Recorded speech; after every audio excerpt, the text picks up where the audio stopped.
আকবর হিন্দু সম্পাদকের মধ্যে একজন ছিল নীরা ঘোষ। সে কাল রাত 12:30টার দিকে স্ট্রোক করে মারা গেছে। শত শত লোক দেখার জন্য তাকে অনেক লোক জড়ো হয়ে গেছে।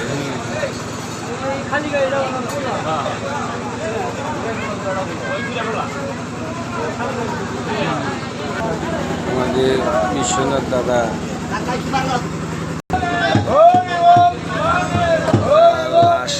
তার সন্তান কাঁধে নিছে, সকালে চলে গেল।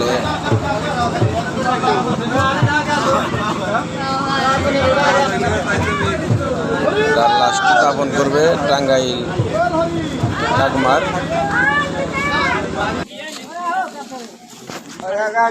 নিয়ে যাচ্ছে শেষ বিদায় আমাদের মোহাম্মদনগর থেকে কাকমার নিয়ে যাচ্ছে।